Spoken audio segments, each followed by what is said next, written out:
All right, so we're back in part 2 of this review for the final. And we're going to start up here with limits. So we now find the limits, and the limit doesn't not exist. We write D and E. And we want to make sure we show all our work. So the idea of the limit is it's sort of the best guess for the function at that point. So each of these expressions are asking a question. It's saying as x gets closer and closer to -3, where does this function go? What does it get closer to? So the first idea is simply plug in the point, and if you can make sense of it, then you're done. So we'll plug in -3, so this is -3 quantity cubed minus 2 times -3, and then plus 1. And then that's equal to -3 cubed is a -27, and then minus -6 is plus 6, and then plus 1.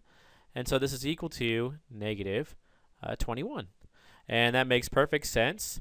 And so I'm going to go, oops, not -21, -20. So -27 plus 7 there, so -20. And it's a fine number, so I'm going to go with it. On the next one, we're going to plug in 5. So you're going to plug in 5 to the top, so you'll have 5 squared plus 5, and then minus 30. And then on the bottom, you're going to have 5 squared minus 5 times 5. And you'll see that I'll put quotes around this because you're going to get out 0 over 0, which is this indeterminate form.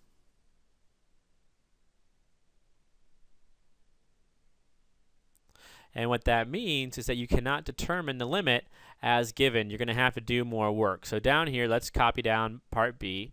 So that's the limit as x goes to 5 of x squared plus x minus 30 divided by x squared minus 5x. Now we have all kinds of ways to do this. Well, all kinds of ways.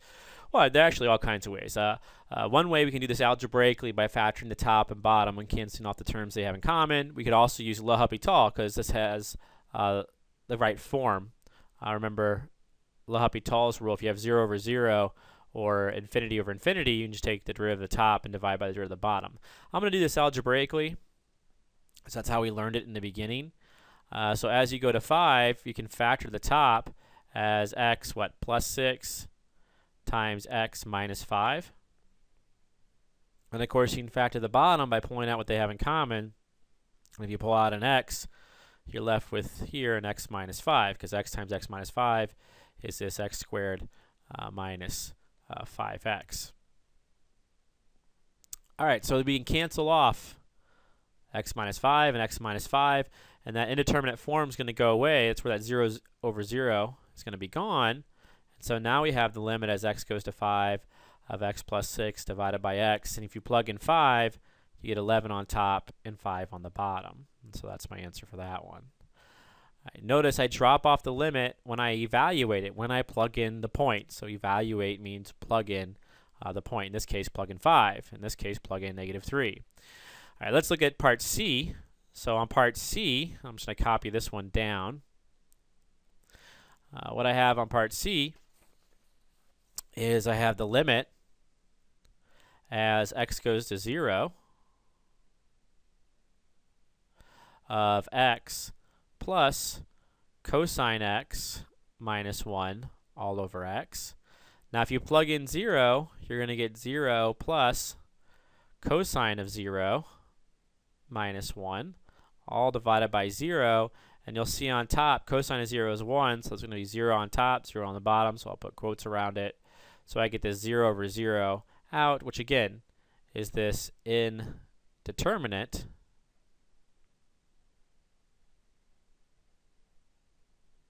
form. All right, so I have indeterminate form again, just like I did before, which means I cannot determine the limit as given. Now here I could also, I can't work with this algebraically because I'm not really sure how to simplify this algebraically. If there's some sort of algebraic identity or trig identity, I guess, that would simplify this. And I could cross off things like I did on the top. I'm not sure about that, but I know I could plug in a point close to 0. So if I was going to do this with my calculator, let me show you how I would do it. So on my calculator, what I could do is simply plug in a point really close to 0 and see what happens here. So I could pick 0.001, and so that's going to be my point I'm going to plug in. So I'm going to left parenthesis, second answer, and then plus, and then I can do cosine, second answer. You'll see why I'm doing the second answer part instead of just plugging in 0.001 directly. And then minus 1, in parenthesis, divide by second answer. And so I get out 0.9995. Well, if I want to find a better answer, I could do something closer to 0, like this one. And then hit enter. And then I'll hit second enter, and I'll run through that and I get 0.999995. So you can pretty much guess that this answer is going to be equal to 1. Now, you should also test, instead of going from the right of 0, from the left of 0. So I should probably also test negative 0.0000001 and see what I get for that. So I can do that one, and I can do second enter, and you'll see you get out, this one tells me exactly 1. All right, so the answer here is 1 from my calculator. And to show my work, I would do this, x, and then I would do my f of x, and over here I'd put, 0.000001. I did that one, and I got out 0.99999, 6 nines? So 95, and I also did negative 0.1234567, and I got out 1 for that one. So 0. These are all zeros, and so I'm showing my work to get 1. You could also L'Hopital it. So just another way you could do this problem if you don't like using your calculator. Remember, because it's 0 over 0, now I can use L'Hopital. So there's 2 forms. You can L'Hopital, 0 over 0 and infinity over infinity. And so on this one, if I L'Hopital it, the idea is you take the derivative of the top and divide by the derivative of the bottom. So the top derivative is 1 minus sine x minus 0 divided by 1. And if you plug in 0, you get 1 minus sine of 0 divided by 1, which is equal to 1. So you could also L'Hopital it and get the same answer. All right, so now for part D, on part D, I think I'll just do this one right above it here. There are lots of ways to do this. Now, if you plug in minus infinity, you're going to get infinity over infinity out. It's actually negative infinity over negative infinity, which is also a problem you can L'Hopital. But since it's infinity, what you can do is you can just cancel off all the lower degree terms, because what's going to matter in the end is the highest degree. So I really don't care about those. So this is really equal to the limit as x goes to minus infinity of 3x to the 5th divided by 7x to the 5th. And of course, x to the 5ths are going to cancel. So this x to the 5th, that's supposed to be a 5, and that's supposed to be a 5. This x to the 5th is going to cancel with that x to the 5th, so that's going to be equal to the limit as x goes to negative infinity of 3 over 7. And so that's just equal to 3 divided by 7. Now, if you L'Hopital this, you have to L'Hopital this, I think, 5 times, but you would still get out 3 over 7 in the end. All right, let's look at part E. So on part E, let's copy this one down. So du is above. And let's do part E. So part E is the limit as x goes to positive infinity of x squared minus 1 over x plus 1. And there are a number of ways to do this. If you plug in infinity, notice you're going to get infinity over infinity out. This, again, is an indeterminate form.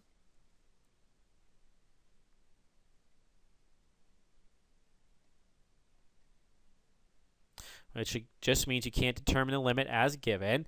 So on this one, why don't we just L'Hopital it? Since it's infinity over infinity, we can L'Hopital it. So let's do L'Hopital, and I always write this down. You don't have to write it down. I just write it down. Oops. Just so you can see what I'm doing. So we can L'Hopital it, And the way this works is you say, okay, the limit as x goes to infinity, and you take the derivative of the top, which is a 2x, divided by the derivative of the bottom, which is a 1, and then you plug in infinity at 2 times infinity. And this is not an indeterminate form. 2 times a really big number is a really big number, so that's like infinity. And so this limit does not exist, so D and E. Finally, part F, this is the kind of tricky one. So you take the limit as x goes to infinity of 1 plus x divided by 1 over x. If you plug in infinity, you're going to get 1 plus infinity to the 1 over infinity. And I'll put quotes around that because when you do this, 1 plus infinity is like infinity, and 1 over infinity is 0. So this is infinity to the 0. So the idea is, what's going? Is this going to blow up to infinity? Is it going to go to 1? Is it going to do something else, go to some number? So we don't know. This, again, is another indeterminate form.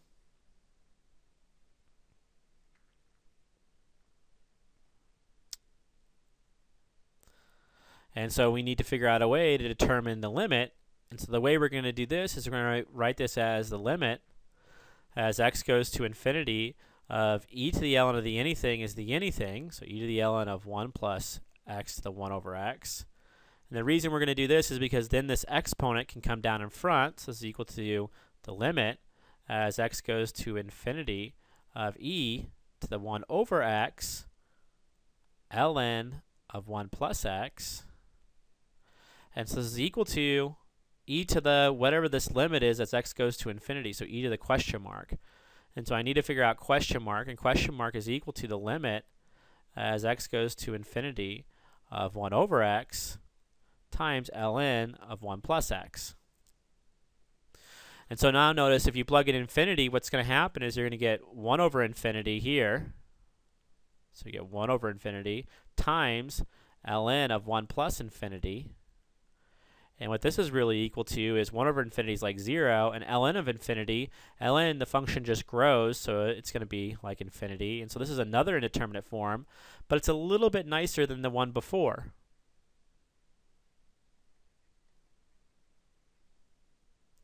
And our goal is to turn it in to a 0 over 0 or infinity over infinity form, and this is almost there. 0 times infinity, if we could, you can rewrite this as infinity divided by 1 over 0, which is the same thing in some sense. Then you'll have infinity over infinity because 1 over 0 is like infinity. So this is me thinking right here. That's my thought. So this is equal to then the limit as x goes to infinity of ln of 1 plus x. And you just divide it by, well, 1 over x times ln of 1 plus x is the same thing as dividing it by x. I mean, just think about this idea. You know, it's like 1/2 times 3 is really the same as 3 over 2. That's all I'm doing to go from here to here. But now when you plug in infinity, you're going to get infinity over infinity out. And so this is your nice indeterminate form, which you can L'Hopital. All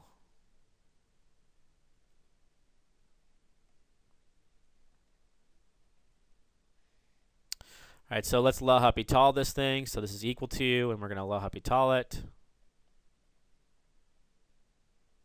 And so this is equal to the limit as x goes to infinity of the derivative of ln is 1 over, so 1 over 1 plus x, times the derivative of the inside, which is 1, and then divided by the derivative of the bottom, which is 1.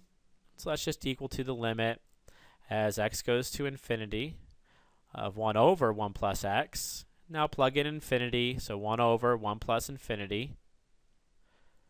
And what's this equal to? Well, that's equal to 0. 1 over a really huge number you can't ever possibly imagine is like 0.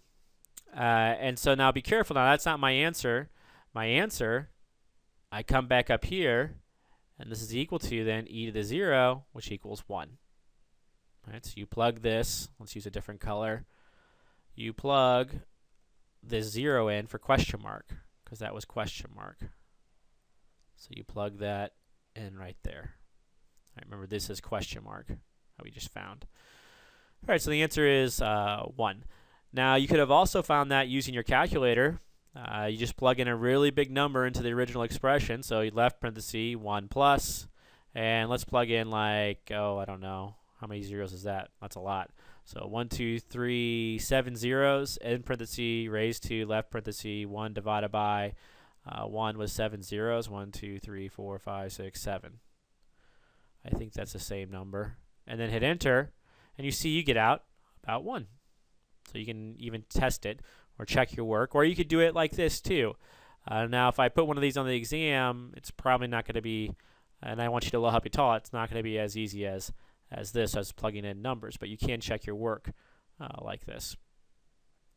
Okay, let's take a look at the next question, which also involves limits. And so what we want to do on here is we want to answer a bunch of questions using this graph. And so we want to circle the correct answers below. So let's use red. And so I want to look for f of 2. So f of 2 is this height right here, and that height is negative. And then f prime of 3, well, here's 3. Now f prime of 3 is really the slope of the tangent line right here, and it's increasing, so the slope is positive since the function's increasing. F double prime of negative 2, well, that's right here, and that's going to tell me the concavity, and since it's concave down, I know double prime better be negative. And this whole idea comes from, positive ideas go with positive numbers, negative ideas go with negative numbers. That's how I remember this. F double prime of 2, that's right here, and F double prime tells me concavity, and since it's part of a smile, it's just a positive idea, so it goes to positive number. F prime of negative 3, well, here's negative 3. F prime, it's increasing, it's going up, so increasing is a positive idea, so the derivative must be positive. And then F prime of negative 2, here it's a little bit tricky because at negative 2 it's neither increasing nor decreasing, so it's neither positive or negative, it's actually 0. All right, so for what x values is this function not differentiable? So where is it not smooth? So notice it's nice and smooth, nice and smooth. So right here you're going to have an issue, and then right here you're going to have an issue. So at x equal 1 and 0. So there's that's negative 1. That should be a negative 1 right there. So negative 1 and 0 are where you're going to have issues. Every place else it looks good, nice and smooth.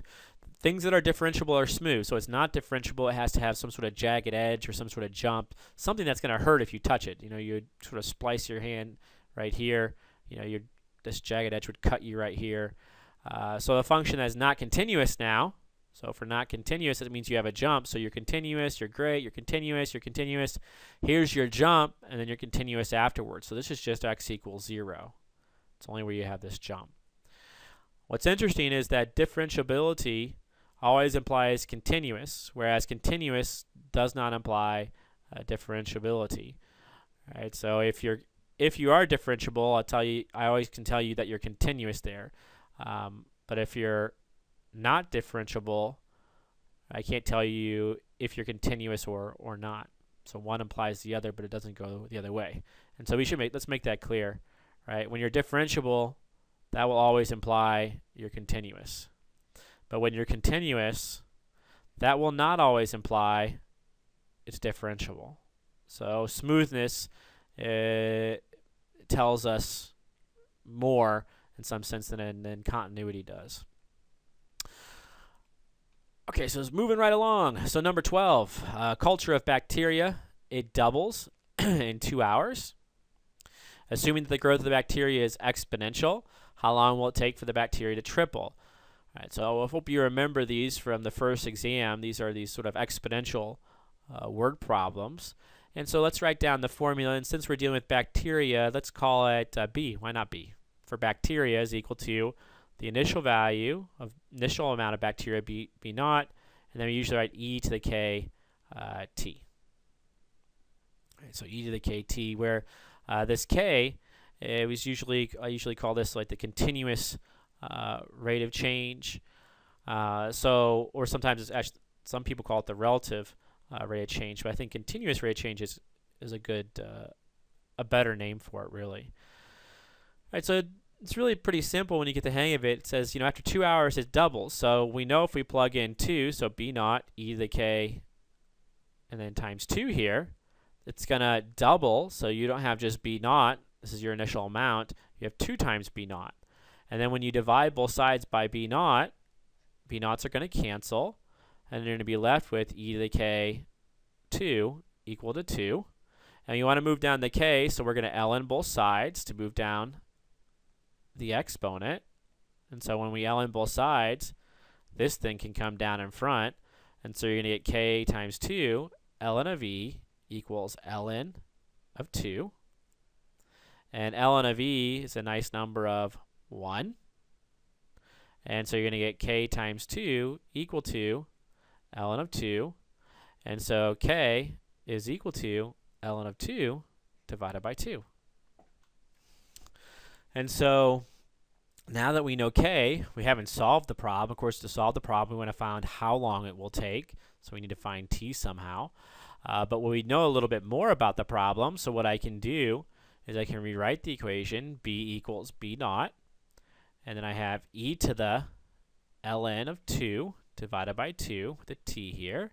And I want to figure out how long it takes for it to triple. So let's pretend t is the tripling time. So if you plugged in the tripling time, so e to the ln of 2 divided by 2, and you plug in t is an actual number now, and it's a tripling time, what does it mean to triple? Well, b naught's your starting population. To triple means you multiply by 3.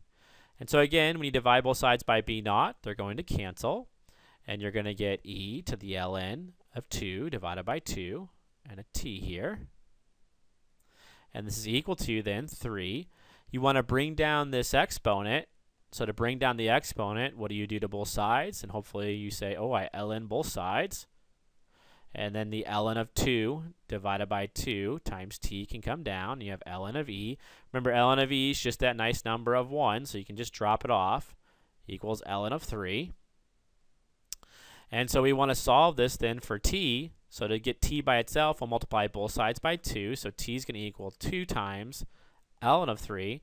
And to move over the ln of 2, since you're multiplying by it, you'll divide by it. So ln of 2. And this would be in terms of hours. So that's my answer. If you want to see approximately how long that is, you could put it into your calculator. So here you could put in, if you want, 2 ln of 3 divided by ln of 2. And I would do this just to check my work. And I get about 3.17 hours. And that's how long it's going to take to triple. I say, okay, that's fine. It takes 2 hours to double. So I'll take the 3.16 to triple. Sounds good to me. All right, next question. Again, this is also from the first exam. So we want to solve this for x. We want to solve sine of x equal to negative 1/2. Now to do this, we have to recall this table. So let me write down the table for you. When the angle is 0, pi over 6, pi over 4, pi over 3, which is 60 degrees, or pi over 2, which is 90 degrees. We know that the cosine of theta and the sine of theta follow a similar pattern. All you have to remember is cosine of 0 is 1, so that's root 4, root 3, root 2, root 1, root 0, divided by 2, divided by 2, divided by 2, divided by 2, divided by 2. And then the sine is exactly the same. It's just a flip of that. And so these are all 2's. And so you just write root 0, root 1, root 2, root 3, root 4. And then divided by 2, divided by 2, divided by 2, divided by 2, divided by 2. Okay, so I want to figure out these x values. Now there's going to be an infinite number of inputs that give me negative 1/2 because sine is periodic, so it's going up and down, up and down. And negative 1/2 is down here, and so it's going to pass through negative 1/2 an infinite number of times. So to find all these values, what I need to realize is that all the trigonometric functions are positive. The sine is only the sine is positive, only the tan is positive, only the cosine is positive. So I cannot be in the first or second quadrant because the sine is positive in those two quadrants. So I must be down here and down here.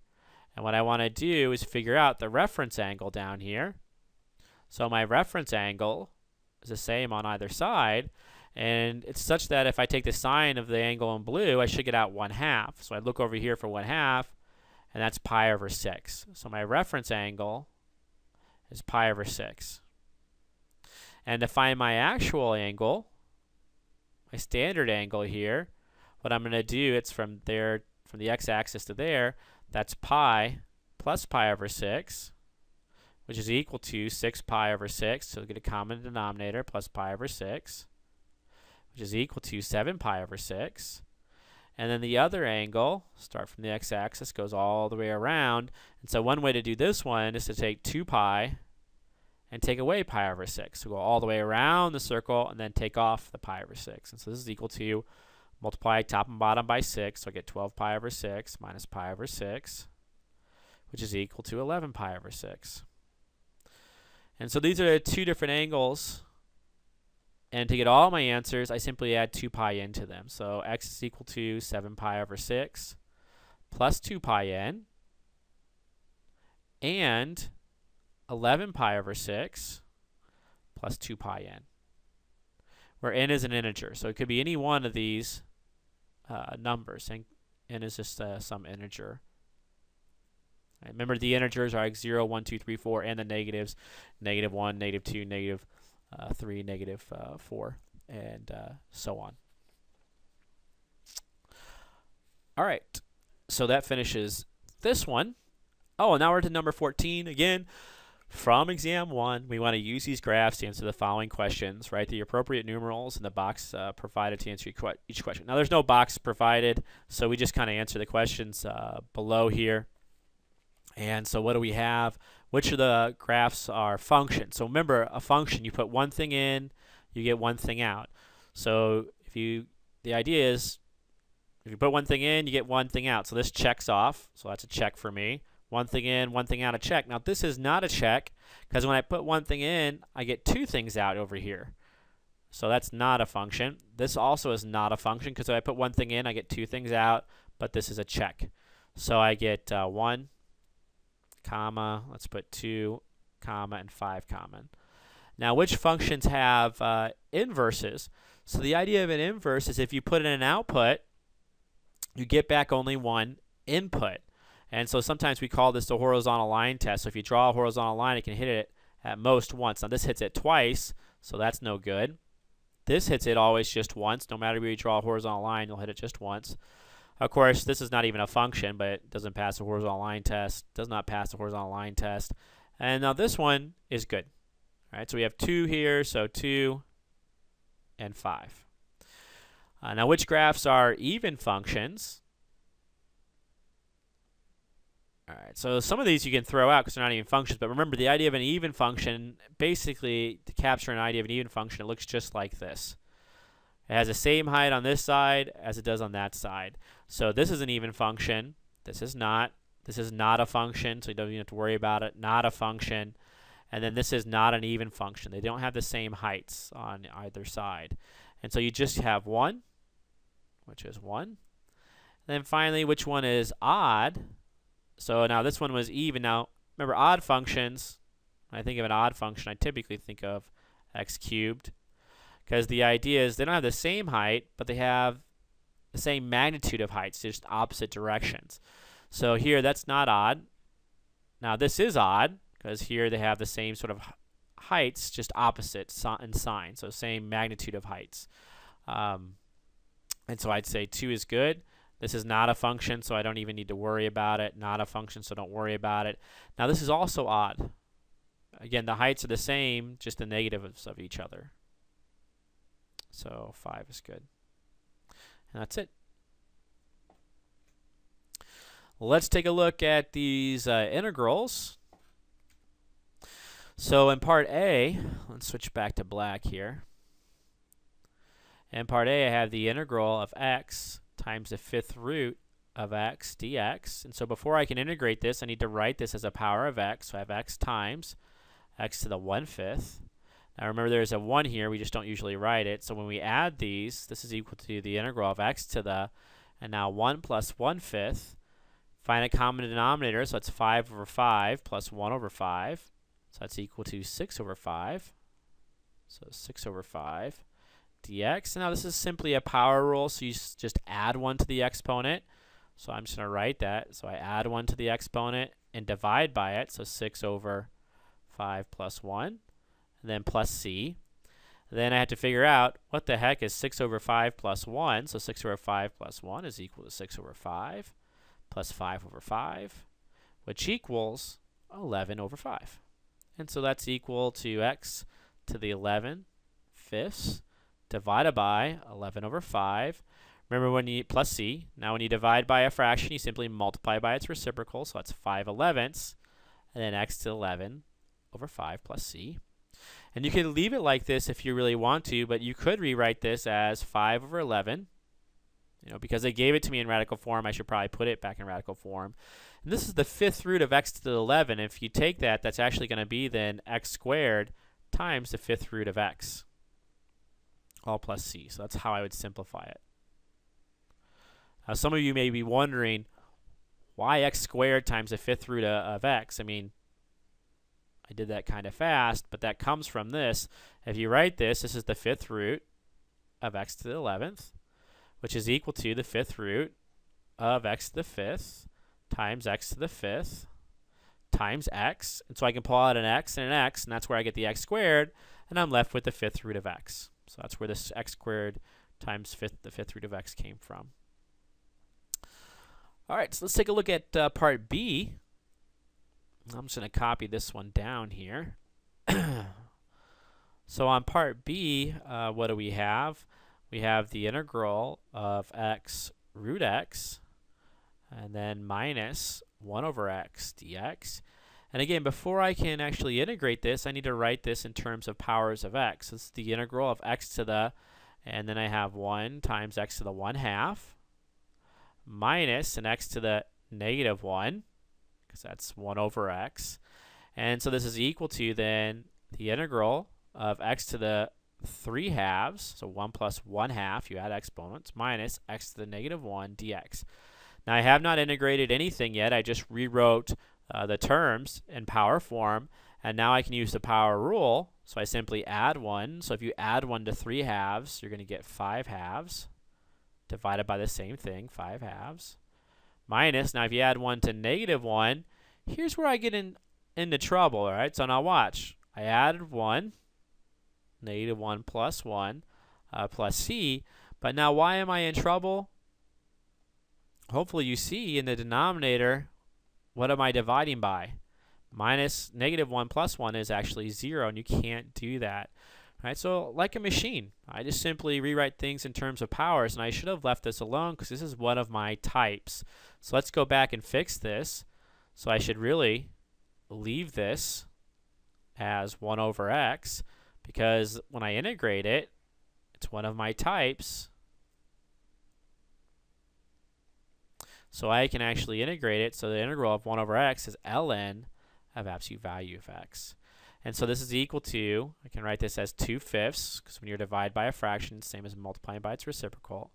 And then x to the 5/2 is actually x squared times square root of x minus ln of absolute value of x, then of course plus c. So that's my answer. Part C, we have the integral, and these are indefinite integrals, the integral of cosine of x, and then plus 1 over the square root of 1 minus x squared dx. And so that's equal to what? Well, the integral of cosine of x should be just sine of x, and then plus, now this is one of those strange ones, so if you remember it, you'll get it. If not, you'll probably miss it. All right, so sine inverse of x, then all plus c.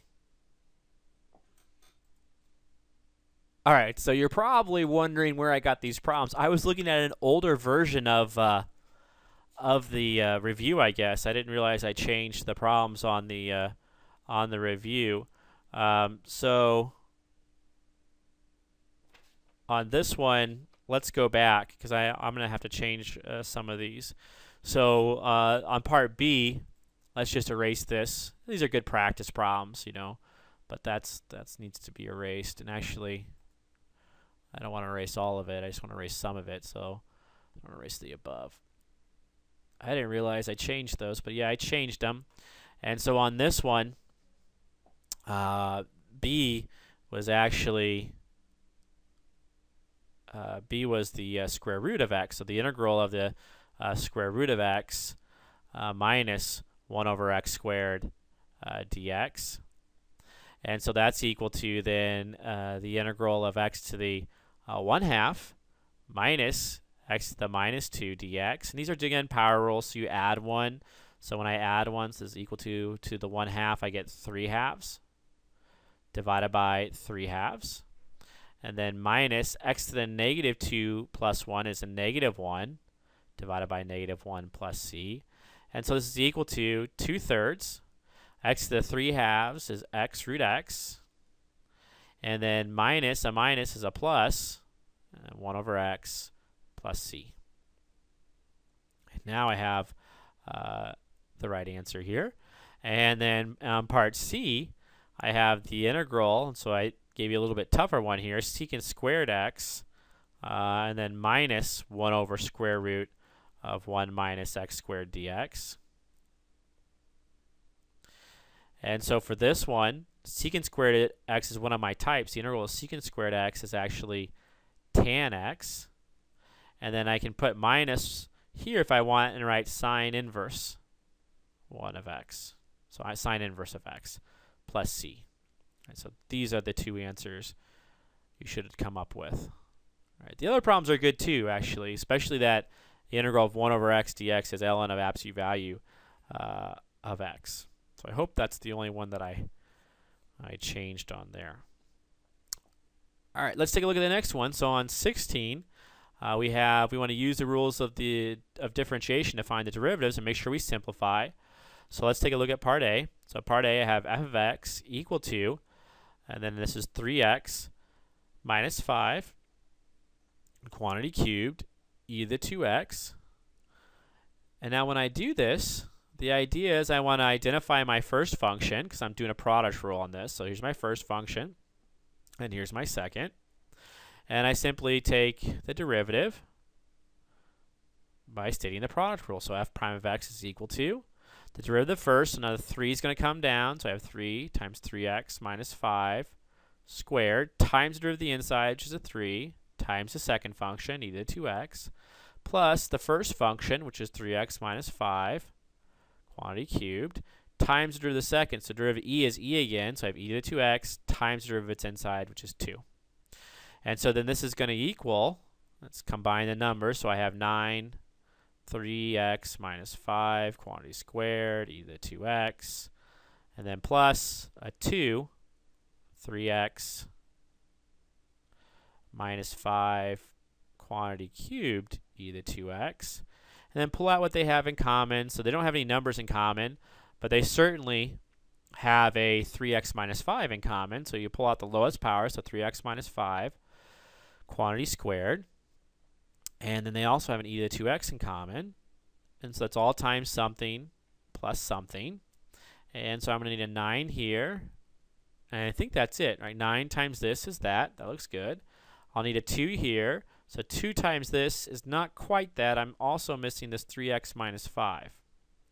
And so this is 9 plus 6x. And then that minus 5. So I have 2 times minus 5. And so that's a negative. So it's a minus 10. And so this is 6x minus 1. And so for my final answer, I'm going to get this to be equal to 3x minus 5 quantity squared, and then an e to the 2x, and then times 6x minus 1.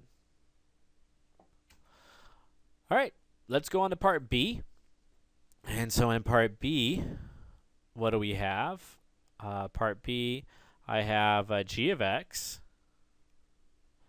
equal to e to the negative x divided by 1 minus x squared. And so on this one, we have a high and a low. So I'm going to use the quotient rule, which says low d high minus high d low all over low squared, and away we go. So g prime of x is equal to my low, which is 1 minus x squared, times d high, so the derivative of high is e to the negative x, and then times negative 1, that's the derivative of the inside, so that's typically what students forget, minus the high function, e to the negative x, and then times the derivative of the low function, which is 0, and then minus 2x. So I'm going to get a negative 2x. all divided by, and divided by low squared. So 1 minus x squared, quantity squared. And so this is going to be equal to, I think what I would like to do here is I'd like to pull out maybe what they have in common first, or you can multiply through by this negative 1 e to the negative x. But I think pulling out would be a lot easier. So let's pull out an e to the minus or e to the negative x out. And then we play this game, what goes here, minus what goes there. And you're going to see some of these minuses are going to change to pluses. So what times this gives me that? Well, I need a negative 1 times 1 minus x squared. And then over here, I'm going to need this minus 2x. And then all divided by my low squared, so 1 minus x squared, quantity squared. And so this is equal to then e to the negative x. And up here, this is going to be a negative 1. And this is going to be a negative times a minus x squared, so that's a plus x squared. And this is going to be plus 2x. And so then this is x squared plus 2x minus 1. And then this is all divided by, and let's extend the page a little bit, all divided by 1 minus x squared, quantity squared. And I don't think there's much you can do with this, so this looks like probably this would be the answer. I guess you could write it, or you could write x squared plus 2x minus 1 on top, and you can put the e to the x in the bottom if you want to. I don't think you really have to, but you can do that if you really would like to. But that's the end of that one. And then part C, so completing this problem, we have h of x equal to x cubed, and then e to the 2x minus 1 quantity cubed. And so here, you have to figure out, which rule are you going to use? And this is one of the harder things to figure out, which rule are you going to use? And hopefully you say use the rule that involves everything. So I'm going to use the product rule because the product rule involves everything. So there's the first and there's the second. And I simply apply the rule, and the rule says you take the derivative of the first, so h prime of x is equal to 3x squared times the second, so times e to the 2x minus 1 quantity cubed. And then plus the first, which is x cubed, times the derivative of the second. So derivative of the second, derivative of e is e again. So you get e to the 2x minus 1 quantity cubed times derivative of the inside. So that's when the 3 comes down, you get 2x minus 1 squared times derivative of its inside, which is a 2. And so this is equal to then, let's rewrite this, I have 3x squared e the 2x minus 1 quantity cubed, and then plus I have 3 times 2, which is 6. I have an x cubed, and then I have times 2x minus 1 squared, and then I have an e to the 2x minus 1 quantity cubed. And then I'm going to pull out what they have in common. So they have a 3 in common, an x squared in common, and then an e to the 2x minus 1 cubed in common. And you play this game. What goes here plus what goes there. And so here I just need a 1. Not hardly put anything there. 1 times this is that. That looks good. Over here I'm going to need a 2 because I need 6. So 2 times 3 is 6. I'm also going to need an x. And then I'm also going to need this 2x minus 1 squared.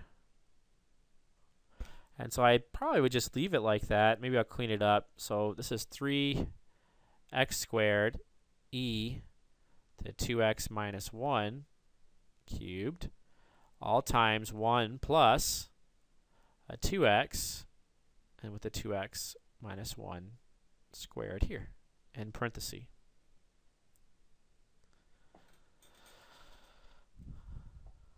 All right, next one. Oh, this one's a good one. Okay, so 17. We want to use implicit differentiation to show that this derivative of tan inverse of x is equal to 1 over 1 plus x squared. You may need to use this identity, 1 plus tan squared of x is equal to secant squared x, and the hint is given here. All right, so the idea is that you'll often forget certain things you've learned in this course, and so you can still use other things that you don't forget to figure them out. And I often do this, especially when I have to teach a course I haven't taught in a long time. I know little tricks that I've picked up along the way to help me remember things. So I often forget the derivative of tan inverse of x. And so the way this works is I just write y equals tan inverse of x. And I know if I take the tan of both sides, tan of y is equal to x. And so if I take the derivative of this implicitly, I know the derivative of tan is secant squared, so this is secant squared y, times y prime, which is equal to 1. And then I find out that y prime is equal to 1 over secant squared of y. And so I just have to figure out what secant of y is in terms of x. And the way you do this is you use this. Right, the tan of y is equal to x. And you can think of this as x over 1. And as y being the angle of some right triangle. So this is my angle y. And then tan is opposite over adjacent. So x over 1. Which means by Pythagorean theorem, this is a right triangle. This is x squared plus 1. And if I want to find the secant of y, the secant of y is equal to 1 over the cosine of y. And the cosine of y is the adjacent over the hypotenuse. And so this is equal to 1 over the adjacent, which is a 1, over the hypotenuse, which is square root of x squared plus 1. And if you divide by a fraction, you can multiply by its reciprocal. So you flip this, and you just get the square root of x squared plus 1. And so y prime is equal to 1 over, and then secant y is this. And when you square it, you just get x squared plus 1, which is the same thing as this. Right, so the derivative of tan inverse of x, the derivative of this, is that. And that's how I typically will recall this identity or this fact if I forget it. All right, number 18. So now we want to sketch this graph. So what do we need to do? We need to do the 4 steps. So back again, 4 steps. So you're going to have step 1. Step 1 is find the critical points of f. So you want to find when f prime of x is equal to 0 or undefined. And so you simply take the derivative of this thing. So f prime of x is equal to, and so that's 0, and then the 4 comes down, so you get negative 4 x cubed minus 12 x squared. Now this is defined everywhere because it's a nice polynomial, so there's no denominator, there are no roots, and there certainly are not any logarithmic functions. And so now we're going to set it equal to 0. So negative 4x cubed minus 12x squared equal to 0. And we'll factor out what they have in common and make it a little bit easier. So I guess we can take out a negative 4 and an x squared. And so you're going to get an x here, and then plus, and then here it's going to be a 3 equal to 0. So, you know, this times this is that, and then this times this is that. Looks good. And so x is going to equal 0 or negative 3.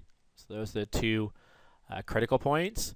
So in step 2, I'm going to do a sign diagram for f prime. And in this diagram, I have 2 points, 2 critical points for f, which are at negative 3 and 0. And so I'm going to look at f prime of negative 4. I'll look at f prime of, what else? F prime of maybe negative 1. That's a nice number between negative 3 and 0.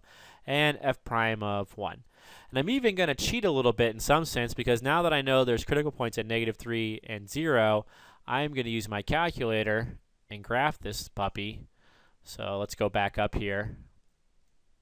So let me go back up here, and I'm going to graph this thing. And as I graph it, it'll help me kind of see if I'm doing this right or not. And so I have negative 4, oh, I'm sorry, not negative 4, I'm looking at the derivative. So I have 10 minus 4x minus x raised to the 4, there we go, and then minus 4x cubed. So minus 4x cubed. And my window, I'm going to let it go from -4 to 1. And then I'll zoom fit it.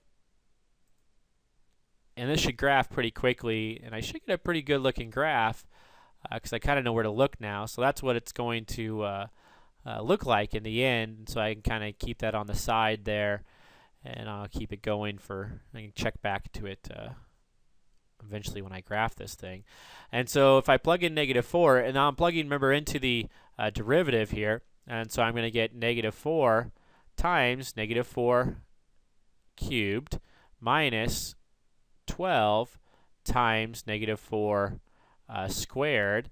And so this is going to equal, and I can use my calculator, I guess, to do this. So I have basically, I have -4 left parenthesis -4 raised to the 3, and then minus 12 times, and then -4 raised to the 2, and that's a positive 64.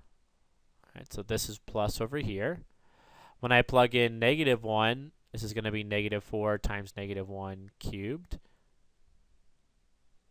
and then minus 12 times -1 squared, which is equal to, so I'll have -4 times -1, which is a positive 4, and then minus 12, and so that's equal to what, -8, so that's going to be negative. And then I have this one, f prime of 1, so f prime of 1 is -4 times 1 cubed, and then minus 12 times 1 squared. And so that's going to equal a -4, and then minus 12. So that's equal to -16. And so that's also negative. So it should increase, decrease, decrease. So I should have a maximum right here. Now you can look at the graph you made on the side. So it should increase, decrease, decrease. So that's nice. It looks like there's going to be an inflection point right around here, too, and maybe concave down, concave up, one right about there. And so I can do this analysis now. So f is increasing from -infinity to -3, and then decreasing from -3 or -3 to 0, union 0 to infinity. And we have a local max, it looks like, a local maximum at f of -3, which equals, now I'm plugging this back into the original function on top, so that'd be 10 minus a -3 to the 4th, and then minus 4 to the -3 cubed. And so that's equal to, and I'm going to use my calculator here, I'll just hit trace -3. So that's equal to 37. So that's equal to 37. Right, so this is my analysis. I ran my conclusion from my analysis, where it's increasing, decreasing, and where it has a local maximum. I didn't find any local minimums. All right, now I want to figure out concavity, where it's concave up and concave down, and also the inflection point. So that's step 3. So on step 3, I want to find when f double prime of x is equal to 0 or undefined. And to do that, I'm going to have to look at my old derivative up here. So my old derivative is right here. And so take the derivative of that. When I take the derivative of that, let me zoom out a little bit. So when I take the derivative of that thing, what do I get?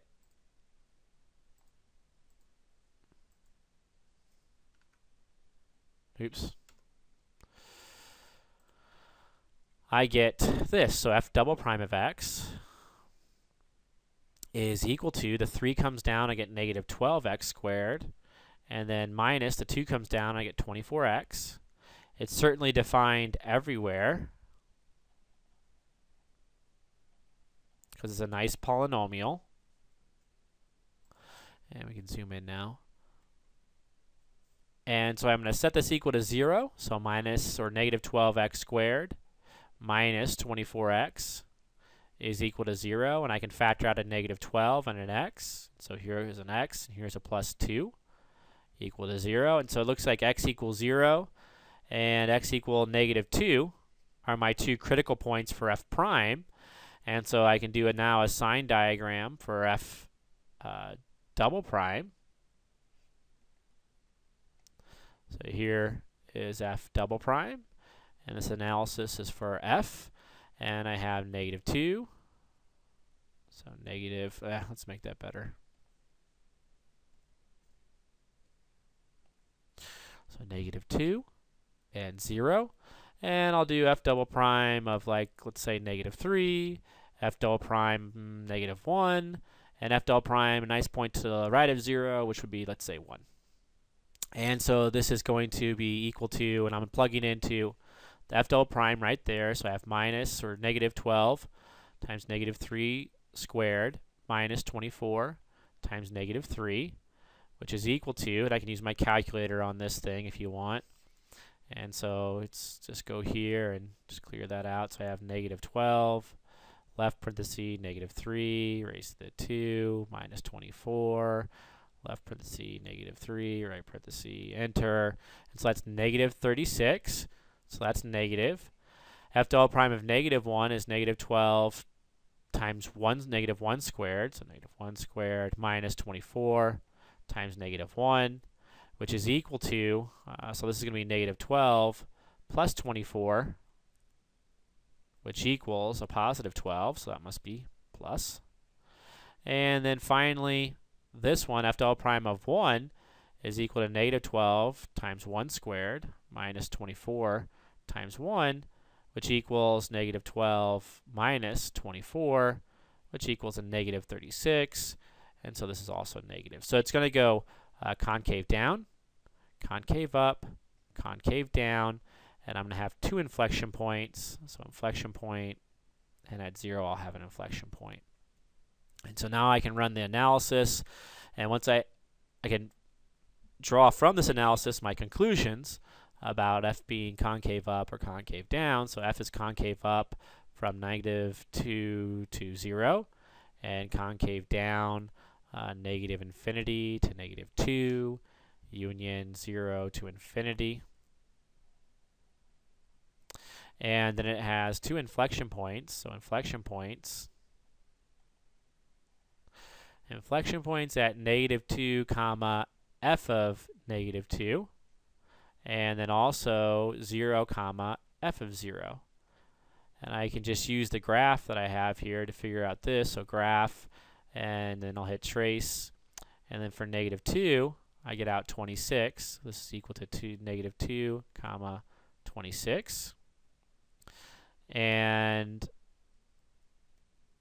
let's see, that didn't pull up right. So now if I plug in 0, I should get out, I think, 10 probably, right? Yeah, so this is equal to 0 comma 10.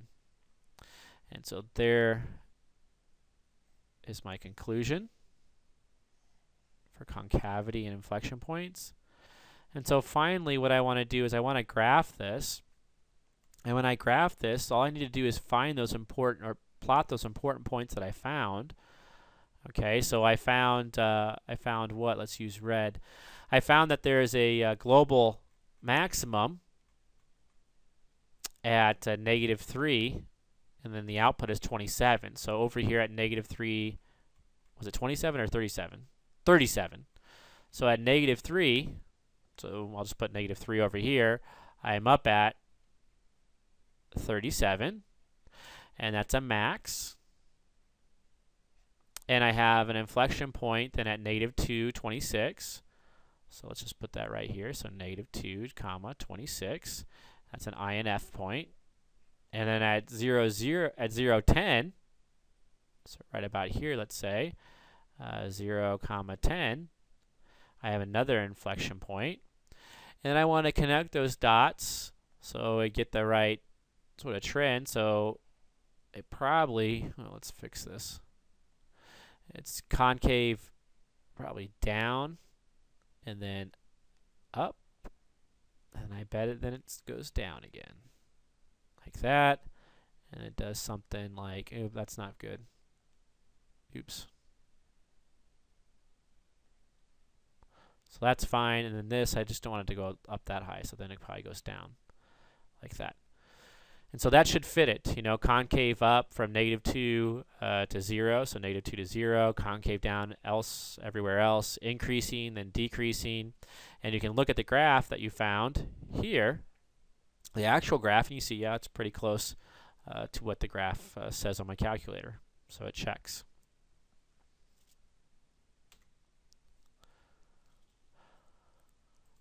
Okay, what's next? Oh, so okay, number 19. This is also from actually exam 1. So we've done a lot of problems from exam 1 on this part of the review. So it says in a rectangular room there are 8 corners. Find a formula for the distance from the front lower left corner to the back upper right corner in terms of L, W, and H. So this is finding formulas, and the idea is just draw a picture of this room. And this is going to be hard to do on here, but I'll do my best. So here's my room.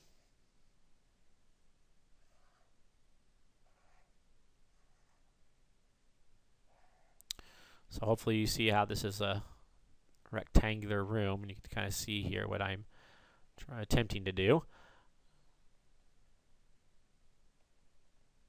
Okay, and what they're saying is you're in the lower left corner, so you're down here, and you want to figure out the distance to up here. So I want to figure out this distance from here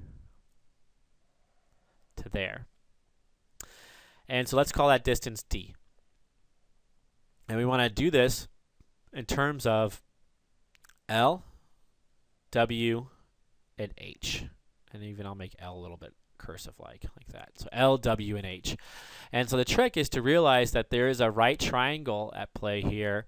And the right triangle is if you make this diagonal from the lower left corner to this back corner here, you'll see there's a right triangle right there. And we'll call this, just for fun, what should we call this? Let's call this, well, let's call it capital D. Right? And so what I know is that little d squared is equal to capital D squared plus little h squared. This is just a Pythagorean theorem. And now I need to get rid of this capital D, but I can express capital D in terms of LW because there's another right triangle right here. So now I know that capital D squared is equal to little l squared plus little w squared. Another Pythagorean theorem. And so finally I get d squared is equal to, and so capital D is the same as that right there. So I just replace it, l squared plus w squared. Plus, then I have h squared on the end. And my final answer, if I want to find just d alone, is I just take the square root of both sides. So d is equal to square root of l squared plus w squared plus h squared. And that's my answer.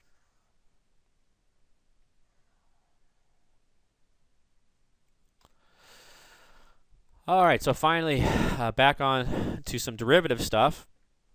And so on this one, what do we have? So we have gravel. Let's highlight some stuff. So gravel's being dumped from a conveyor belt at a rate of 10 feet cubed per minute, and its coarseness is such that it forms a pile in the shape of a cone whose base diameter and height are always equal. How fast is the pile increasing when the pile is 10 feet high? So this is a related rates problem. I know it's related rates because it has a rate in it, really, and so that helps me figure out what's going on. So I'm going to draw a picture here. And so we have this conveyor belt right here, and there's a bunch of stuff on it, and it's falling off, and it's falling off such that dV dt, the change in the volume with respect to time, is actually 10 feet cubed per minute. Now you might wonder, how did I know it was volume per time? Because it's really the units, right? Feet cubed is volume, so dV, and then certainly you're dividing by time, so dt.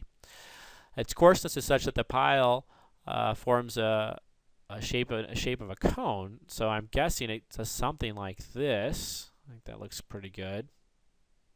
So some sort of shape of a cone, like that, whose base diameter, so here's the diameter right here, d,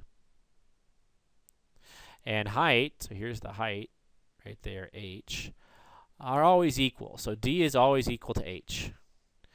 How fast is the height of the pile increasing when the pile is 10 feet high. So if h is changing here, they're asking for what is, how fast, so what is dh dt when h is equal to 10 feet? So question mark. That's what they want us to find. And so for the equation, somehow I'm going to try to find an equation that relates the volume and the height. And really it should tell you here, and it would on the exam, that the volume is equal to 1/3 pi r squared h. And so there's the formula. V equals 1/3 pi r squared h. And now, before I take the derivative with respect to t, I want to get rid of either r or h. And the way I'm going to do this is that I actually know r, because I want to find dh dt, so I won't get rid of h. I'm actually going to get rid of r. Because if I know d is equal to h, I also know that d, the diameter, is equal to 2 times r. So this tells me that 2r is equal to h, or r is equal to h over 2. And so basically now I have it. I just plug in for r, so v is equal to 1/3 pi, and then I have h over 2, quantity squared, times h. And so v is going to be equal to 1 divided by 2 squared is 4, so I'm going to get 12, 3 times 4 on the bottom. And then pi, and h squared times h is h cubed.